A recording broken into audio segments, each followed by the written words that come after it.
Welcome to the Gyrl Podcast, the show where purpose meets inspiration. Each week, I sit down with incredible individuals who open up about their real life journeys, the wins, the setbacks, and the lessons in between. Whether you're navigating career moves, entrepreneurship, or personal growth, you're in the right place. I'm Kyra Mitchell Lewis, your host, and I'm so glad you're here. Let's glow up together. All right, I'm so glad to be back recording. It's been a while, so this is Q4 episodes are loading as we speak. Hope everyone is doing well out there. I hope you all are having a fantastic day, fantastic week, fantastic month. Hope everything truly is going well for you. All right, we're gonna pull in our guest Tara here shortly, but before we get down to the conversation, make sure you check out Glow Up Girl merch. See, I do have it. No, there's been a couple episodes where I've been talking about it, but you're probably like, you don't even wear it. But make sure you check out the merch at glowupgirl.com/shop. Also, explore my curated Glow Up Girl bookshop for all of my readers out there on bookshop.org/shop/glowupgirl. And if you're a creative or entrepreneur looking to streamline your business, visit studiowonderwell.com. That's my space for helping dreamers just like you work smarter and not harder. All right, so let's go ahead and bring Tara into the show. All right, let's welcome Tara to the show. Welcome, Tara. Thank you so much. I am so excited to be here. Thanks for giving me this opportunity to get to spend time with you and also to speak with and hopefully inspire and motivate your audience. Yes, fantastic. Well, why don't we get started by having you tell our audience listening or watching who you are and what you do? Absolutely. So, as Kyra said, I'm Tara Wiskow. I am an intuitive healer and life reinvention expert who uses the tools of neurolinguistic programming, integrated energy therapy, and my own intuition to help heal women through the blocks that have been keeping them stuck in a life, as well as a body, relationships, all facets of life far too long, and they feel like they can never get out of that, and it's due to the identities that they're living behind, the masks that they feel that they have to continue to stand behind in order to fit in, be accepted, be wanted, or loved, which is the journey that I came from. And as the saying always goes, your mess is your message. That upbringing, my childhood, and the journey that I've traveled has led me to be such an amazing advocate and healer in helping women to step away from these masks, to drop all of these fake identities so that they can fully rise into their authenticity and bless this world by showing up exactly as the woman that we were created to be and who we honestly chose to come down to this earth and this human experience to be. And somewhere along the way, we forgot that and lost that, and I bring you home to it.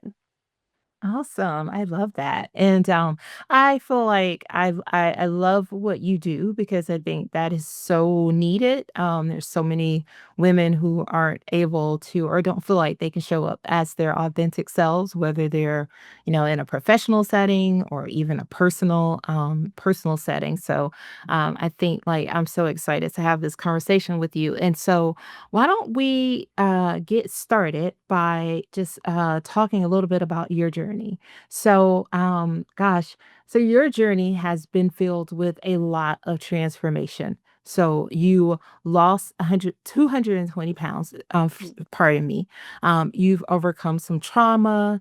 And now, like you mentioned, in what you do, you stepped into your calling. So can you tell us about really that pivotal moment for you that changed everything? Absolutely. There's a number of pivotal moments. The one that really allowed me to step into being my most authentic self was when I lost my sister to bile duct cancer. She was diagnosed in Christmas of 2022, and June of 2023, she was gone. And 5 days after her burial service, I was sitting out in our swing by our pond here in the yard at home, and I was listening to music on YouTube. I have no idea why I chose YouTube. There's no coincidences. I was led to YouTube on purpose, and I was doing anything I could to just bring joy, peace, something to my shattered heart. And the song by the Avett Brothers came on called No Hard Feelings. And they said, when my feet won't take another step. And essentially what they were saying is when I can't hold myself anymore, when my lips give their last kiss goodbye, when I lay down the rings in my hands and the keys to my house with no hard feelings. And they were talking about death, and they were talking about going beyond the time of now. And in listening to this song, it brought me to realize that I'd been lying to myself for so many years, believing that I actually was doing what I was meant to do. And the fact that I couldn't find who I was, the fact that I continued to say year after year, month after month, something's missing in my life. I can't figure out what's missing. And I realized as I listened to them sing this song that I was who was missing. And then the loss of Trisha came in, and when I coupled that together, the lyrics of this song, realizing that I was the one that was missing, and then having the reality that Trisha, at the age of 39 years old, my baby sister is gone, just like that, I was still alive, and I had a choice. I could continue to do what I was doing and live the life that I was living and continue to say that I can't figure out who I'm supposed to be and put blame on anything and everybody, God included, of why I couldn't be the woman that I wanted to be. And in reality, it was me not allowing myself to become that exact woman that I desired to be. And so that was that moment of really bringing me truly home. Now, Kyra, I'd like to say that I instantly like dove into it and went into my calling. I didn't, which is how I live my life. I drag my feet, and I have to try the hardest way to get through anything. And then when I cannot exhaust, like there's no more hard things to do. I just have to finally just surrender and do it. And then it works out and it's great. And then I say, I wish I would have done this earlier. It it took me a year and a half when I opened up and stepped into my calling of being an intuitive. Mhm. I started to receive the judgments. I started to receive the negativity around being seen as a psychic, as being seen as anyone that is in the intuitive realm. And I shut it down until I could not deny it anymore. It'll be a year in October where I knew without a doubt I had to step into this calling because women were showing up and saying, I need your help beyond weight loss. I need your help of finding me. And that was that moment that I completely stepped into it, and I let all my worries, I let all the judgments of anybody and everybody, and I just surrendered. And it has been the most glorious last 10 months. They've been some challenges, of course, but glorious in the grand scheme of things. Oh my gosh, I love that. Thank you so much for being so transparent, because I think it's such a real thing, right? There are so many, especially women, and to my male listeners, I'm only speaking from just personal experience here. I'm a woman, so that's what I can tell you about. But and just from having friends and other women who, it's just so real that people want more. They often forget that they have options. It's Yes. like you don't have to do the thing that somebody else thinks that you should do for the rest of your life. Like you Right. have a choice, like you did, to show up for yourself. Yes, albeit you went on a long journey, but at that journey that you went on is part of like your testimony and the story that you tell to people, and for people to say, wow, like I can do it too. Or I can take, you know what, I can listen to Tara and I cannot take the hardest route, but maybe we find a more efficient route for me. But I just think it's so important that like women, people just realize that you do have a say in the matter. Yeah. Yes. I love that you're saying that because for so many years, and I find this with the women, I work with women, but I have 3 grown boys, and they are Mhm. very much the same of getting stuck in the rut and believing that the rut is the only place that they can be. Like they can't, or we think we can't get out of the rut. We can't jump Right. out. We don't belong outside of the rut. We just have to find the best avenue to get through this.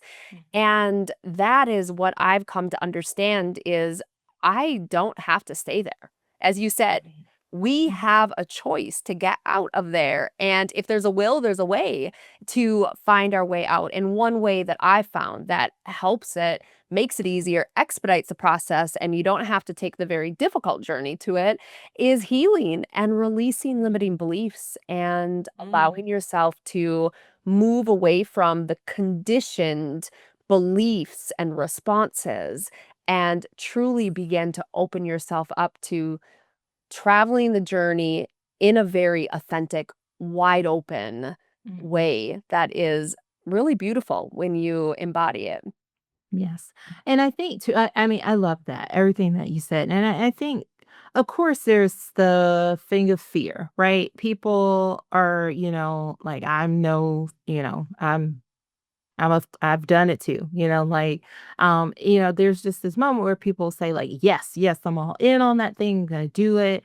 And then there's just the fear that people have from like, what if something doesn't work? Or what will this person think? Right. If I take this and I become, just like you mentioned when you were talking about your journey, you had to deal with people who were in judgment, of you and a path that you were going to take. But, like, no one truly knows what people are called to do, right? I mean, like, everyone has a purpose, and it's like it's either we get to walk in our purpose or we're on the sidelines always wondering, like, what is our purpose and how can I get there, right? Yes.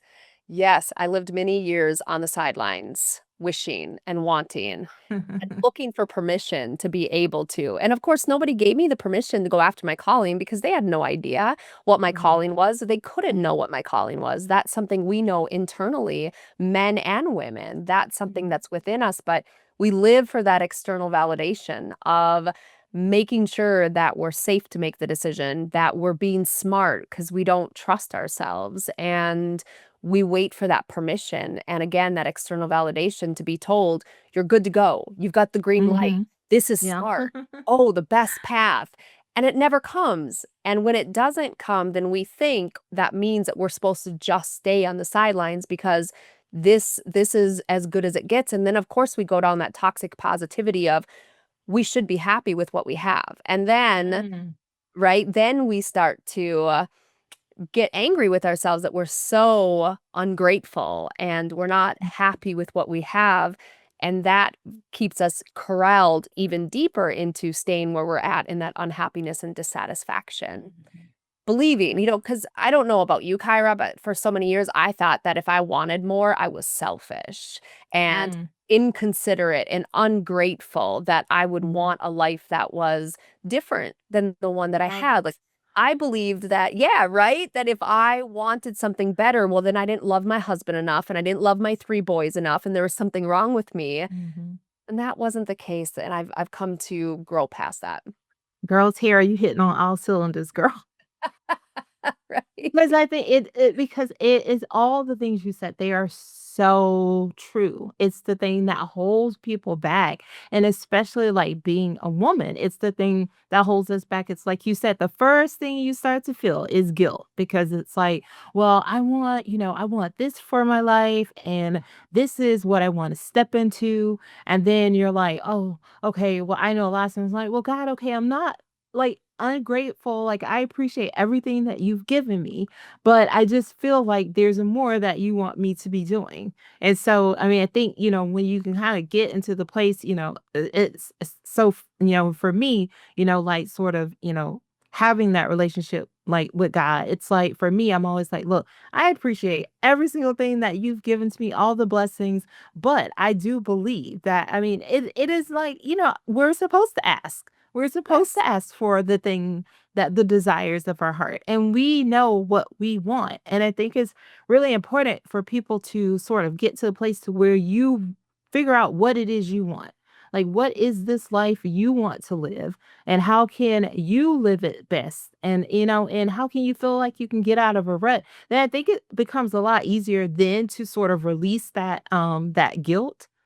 That guilt starts to like sort of like subside, and then you're like, I deserve this. Like, that's exactly the thing. I wrote an affirmation that's right here on my desk, that it's I deserve every win coming my way this year. And I'm not gonna apologize for it because I deserve it. Yes, yes, you do. And I believe, and I've come to find, and you probably will resonate with this, nothing that we desire is by accident. It can never be put on our heart if it wasn't meant for us. If our soul, our higher self, doesn't believe that we can accomplish the desire that's on our heart, they wouldn't give it to us. Mhm. And so Mhm. when it comes to us, it's because it's supposed to be in our desire. It's supposed to be something we want. It's Mhm. actually giving us the next paving path that's going to bring us to that next level of growth or that next level of life experience. Every desire we have is intentional. Mhm. Yes, I agree. So a lot of, what you talked about as far as like people being in that rut and just sort of stopping or feeling that guilt, it is a means of self-sabotage. And you talk about that as being something like a root that, especially with women, and probably and some of the women you probably work with, that it's a struggle. So can you talk about I think we sort of hit on like why this happens, but how can people truly start to, like, break free from it? How can you sort of leave that self-sabotage, in the dust? Yes. I just was visiting with a friend and she said something that really resonates deep and hits me. And I think it helps so much with breaking free of the chains of the self sabotage is betting on yourself, always betting on yourself. If you think about an elephant, when they start to train an elephant as a baby, they tie a rope around the leg and every time it tries to run it's bound to it, and so eventually it stops trying to get away from the radius that it has because it believes that it's bound. And so we become bound just like that elephant because when it gets to be 3,000 pounds, or I don't have any clue how heavy they are, but to become this beautiful, ginormous animal that it is, when it's in a circus, when it's around people, it stays exactly where it is because it still thinks it has a rope around its leg. Mm, mhm, We get to be the same when it comes to that sabotage. And so when we decide that we're going to determine what has caused that rope to be tied around our ankle, our leg, our mhm, wrist, and what has kept us stuck, when we can go into the state of awareness, the very first thing to change anything is to become aware of it. And then once you become aware of what's working, what's not working, what's keeping me stuck, what don't I like, what do I want to be rid of, now we have to get curious. We have to get mm, curious and just drop into it and ask the questions of, why is this not working for me? How does this make me feel? When does it come up? How do I respond to it? How is it holding me back? When we become curious, that starts to open us up to find the answers within. Everything that we need to work through any struggle is always within us. Always. I have found time and time for myself, for my clients, that the exact need or the strategy through it always comes from within when we drop in and we ask ourselves, what do I need to get through this? What do I need to change and shift in order to no longer experience this? Intuitively, you'll find the answer. The answer will come to you. And so when we stop to stop the self-sabotage, it's really starting to bet on yourself and trust yourself and ask yourself what you're needing and what do you need in order to feel safe to move through this.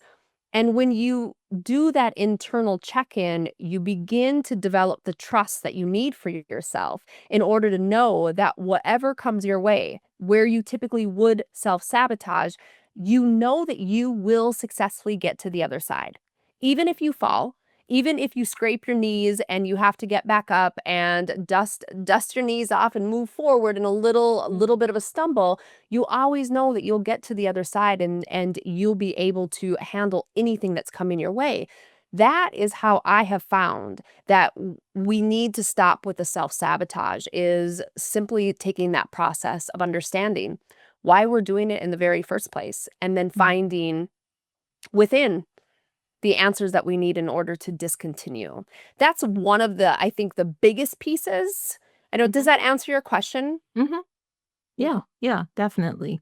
What do you think about when people are, constantly searching, like they're always searching for something, but they can't ever quite seem to find the thing. What do you find that, they're actually looking for? Hmm. There's so many things. I think it's individualized to each person. Mhm. For me, this speaks because I've searched so much. So I'll just bring it back to me. When Okay. I was searching for something, like I couldn't figure out what my purpose was. I couldn't figure out why I didn't know what I was supposed to do in life. It was really truly, I was searching for my own inner self of self-acceptance. Mm. I wanted to feel like I could just accept myself as me, and I was Mhm. avoiding it because I believed that if I chose to do what I wanted to do, that people wouldn't love me, people wouldn't want me, that I'd be rejected, and that stemmed truly from my childhood of experiences like that, and we all go through something like that in childhood where a friend doesn't invite us to a birthday party, or we're on the playground and a friend, one of the said friends don't wanna play with us, or we're not the selected person when it comes to being at a family gathering. There's something in our childhood that causes us to believe that if we are our truest self and we do what we desire to do, we won't fit in. Therefore, we won't be wanted and will be abandoned. And we're terrified. Connection is a huge human emotion that is so much needed. As I mean, you think about it across all the species, male or not males, but animals, they absolutely connection. They seek connection. We seek connection. So when we fear that lack of connection, we get really, really scared of allowing ourselves to be our truth. So when we're looking, constantly looking for what's missing, we're really truly just looking to find our truest accepted self within ourselves. We think we're going to find it elsewhere outside of ourselves. And that's why we never find it, because it's never located outside, and we just don't spend enough time inside. It's not taught. We're not taught in school how to go in. We're not taught how to meditate. I didn't learn how to meditate until I was in my 40s. So, Same. right? Yeah. Right? Yeah. That's Yeah. that's truly been my experience, is that self-acceptance is what we're looking for. Awesome. No, I definitely, all that definitely resonates. I mean, I think, like you said, as a child, that stuff starts very young. And you're not like you said, you're not really taught how to deal with it, right? You're just like, oh, well, they didn't pick me on the team or they da. And then you just cry about it. And then your parents are, I don't think parents really know what to tell you at that age because you're like so young when things happen like that. And so you just I think people don't realize it, but, like, you tuck that away, and you have enough of those, like, instances where they've been tucked away, then they are still there, and they still exist, and they still, like, bother you because you carry that into, like, becoming an adult, and you don't realize it until, it most times it takes for you to go to therapy for you to uncover like, oh, the why, like, why am I bothered as an adult by this type of thing? And it's like, oh, because this happened when I was younger. Yeah, and when I work with the neuro-linguistic programming, it really opened my mind to understand that our subconscious mind, which is where Mhm. we've got 90 I mean, we spend 95% of our day there in that subconscious space. So if you think about the number changes radically. I think the last that I heard is that every individual human has like 67,000 thoughts a day. And of those thoughts, we're only aware of 5% of those. So that's like 3,500 thoughts a day that we're aware of, which to me, that's a lot of thoughts that go through our head. But on the grand scheme, that would mean like 64,000 thoughts we're not aware of that are on autopilot. And those are the sneaky ones that show up, our limiting beliefs. And like you're talking about, you're not aware of them. We're not aware because it's our subconscious mind that houses them, but it brings it forward. And those are the ones that cause us to like talk ourselves out of a desire that we want. We get excited about doing something, and the next thing we know, we're not showing up to what we just spent 14 days being radically excited. We bought the exact outfit for it. We practiced walking in the heels. We were like so ready for it. And then the day comes and we're all of a sudden sick. And it's the limiting beliefs that have come up and said, "You're not pretty enough." The other women will think that you look completely gaudy in this outfit. Who do you think you are to think that you'll fit in? You don't have the ability to be as pretty as every other woman there. All of these Mhm. thoughts come forward, and before we know it, we've already decided that we're not worthy of going. Exactly. That's so true. Um, I love that.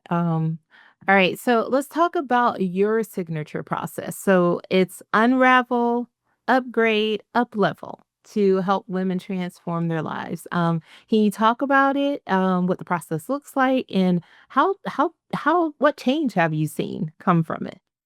Yeah, absolutely. We're just finishing out one of the cohorts. So we're coming to the end of a 6-month period in my program, She Rises, which is where I have the signature process implemented into. So in the Unravel, this is the unbecoming. It's honestly going in and pulling out all of these beliefs that we've believed to be true for us, these limiting beliefs. It's the undoing of how we've lived and thought that that was the only way that we could live. And so when we go in, we're releasing the beliefs, we're going through healing work, integrated energy therapy. So we're pulling out the negativity, the fear, the doubt, the heartache, all of these negative frequency, very low vibrational energies, I'm able to pull out with the support of my client and in a partnership that they're open to allow me to release it out. And then we have to integrate in positivity because when we pull out, we're leaving this big old wide gaping hole. We don't want to leave it just open for anything to take up residency in it. So now we're going to implement it in with the positive energy of love and safety, ease, these honest emotions and feelings that we're desiring to have every single day of our life. So in the Unravel, it's truly, again, it's the unbecoming of who Mhm. we've always believed that we had to be.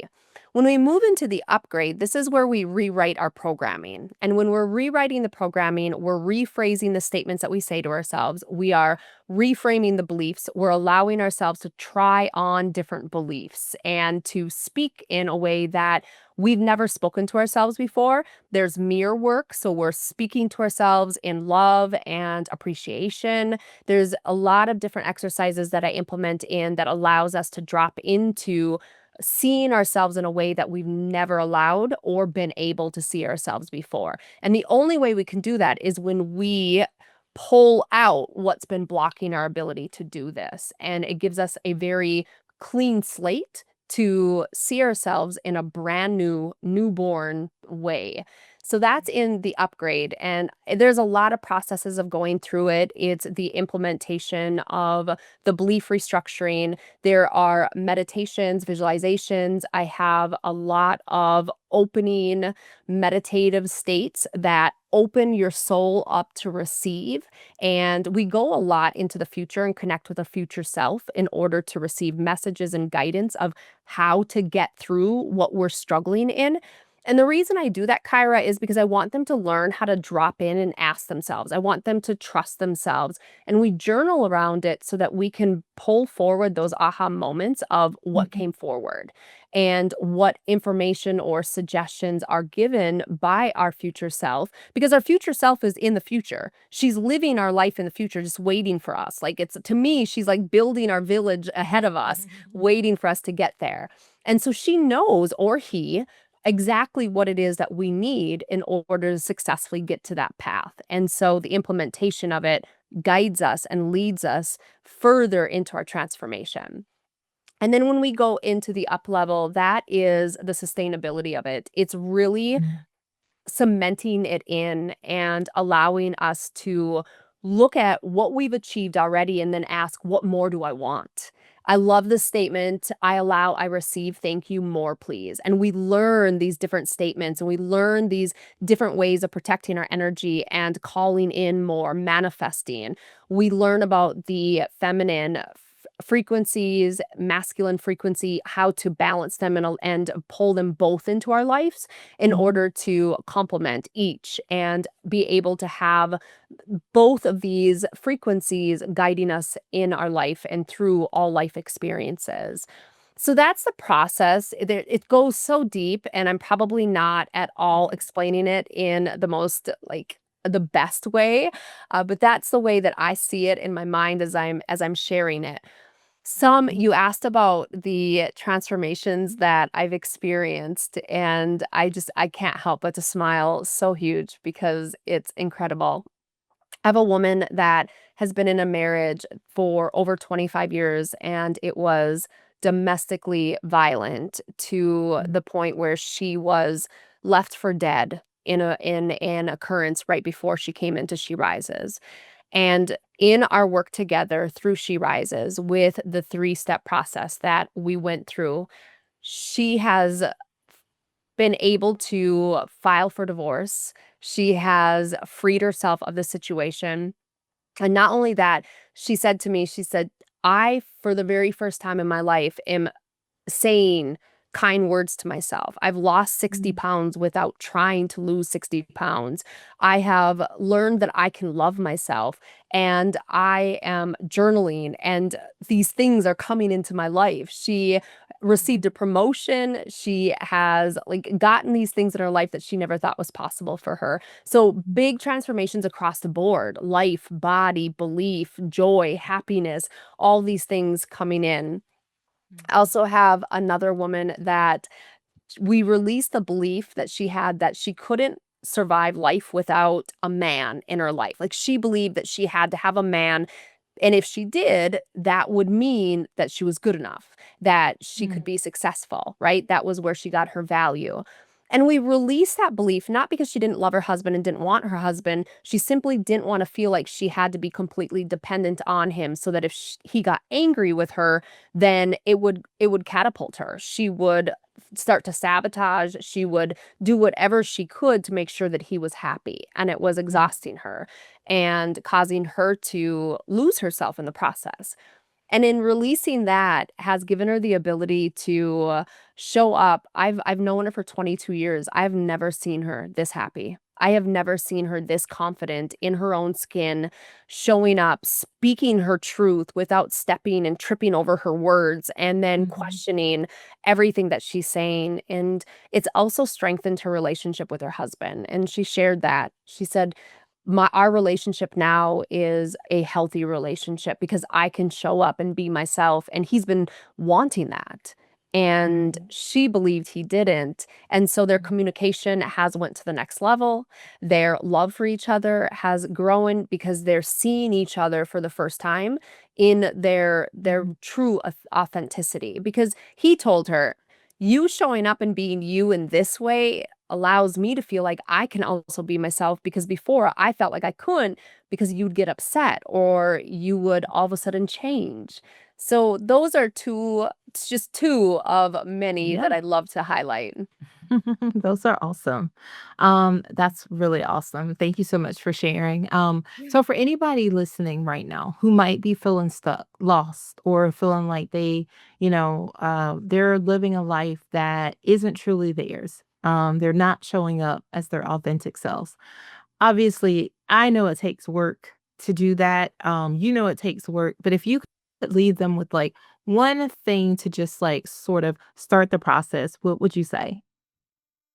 One thing to start the process of finding yourself, I believe it is taking 5 minutes every single morning.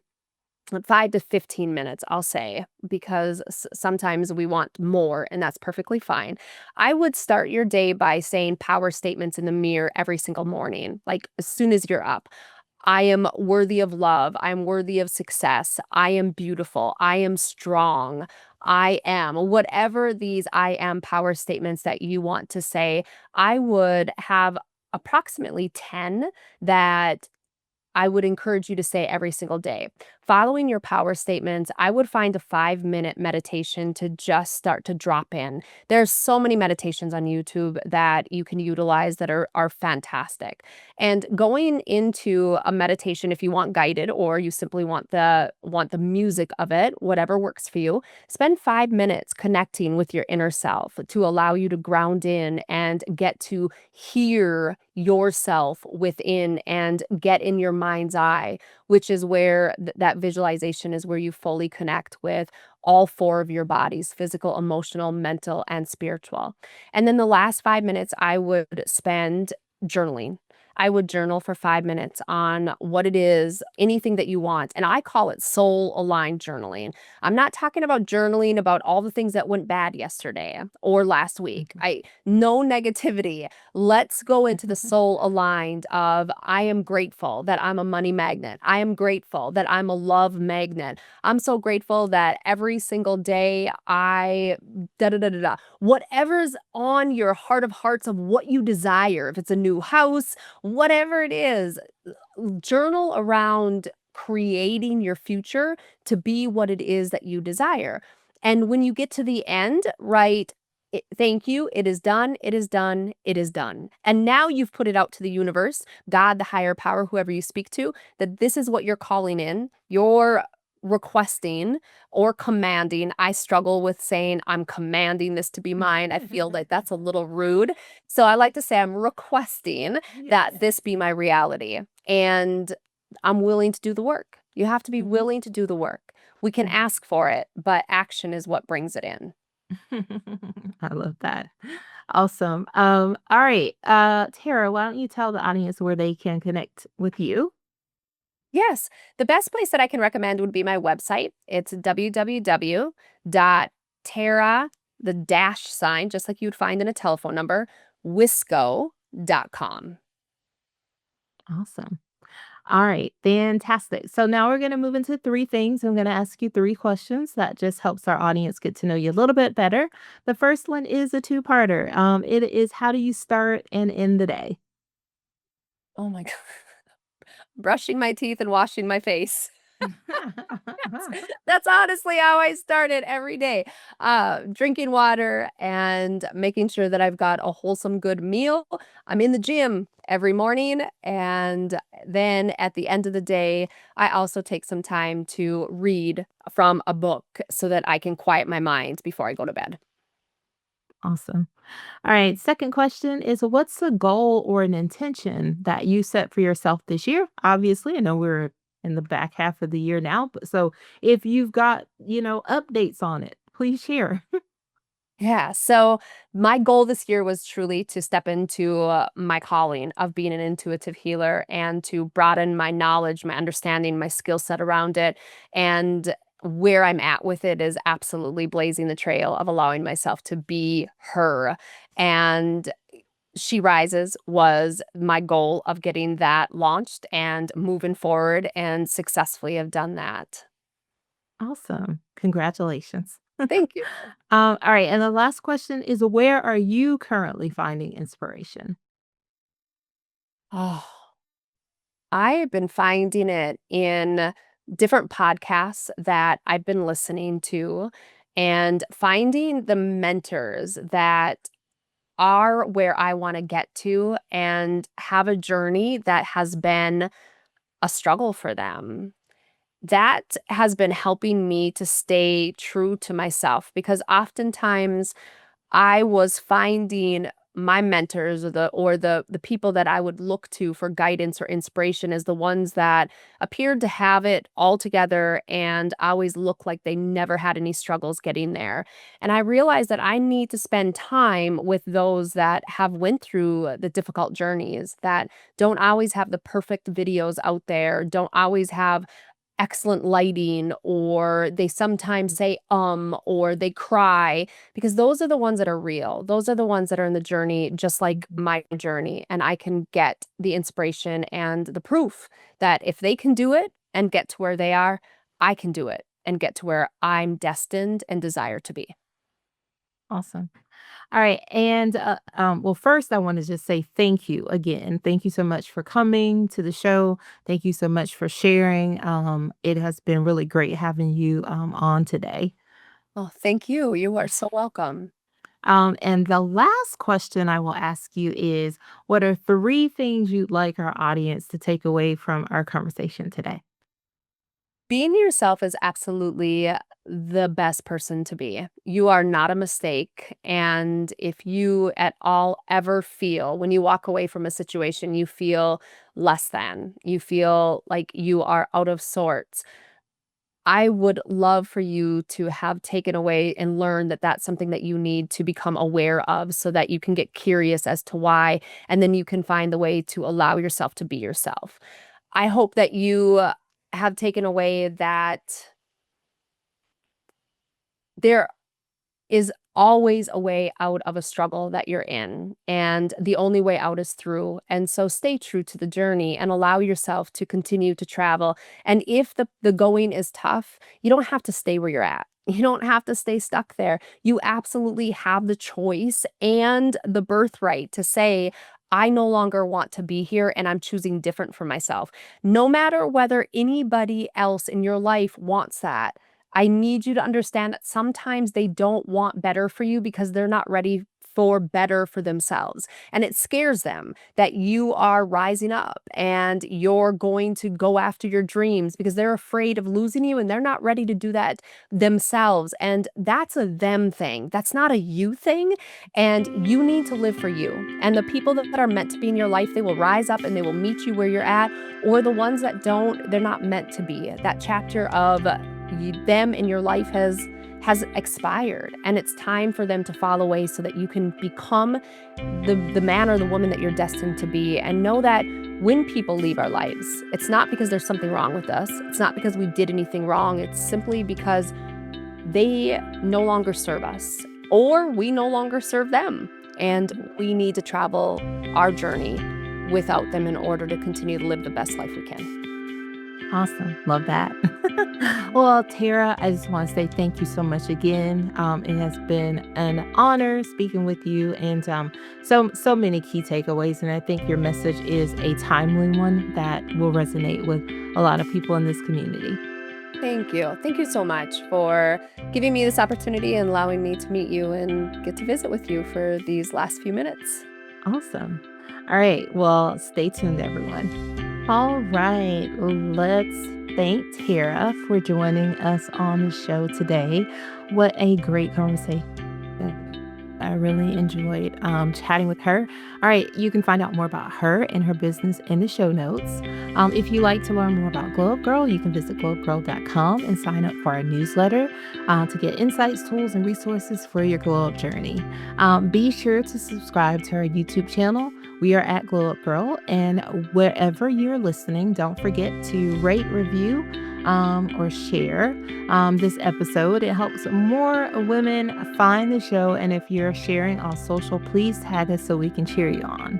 Don't forget to visit our Glow Up Gyrl bookshop at bookshop.org/shop/glowupgirl, where I've curated an empowering list of reads for entrepreneurs or for a career glow up or for wellness. And if you're a brand or business looking to partner with a community of women chasing big dreams, Glow Up Gyrl is now accepting sponsorship. So you can reach out to me at hello@glowupgirl.com. All right. Thanks again for spending part of your day with me. I'll see you all next week. So until then, stay focused, fab, and glow up. Take care, everyone.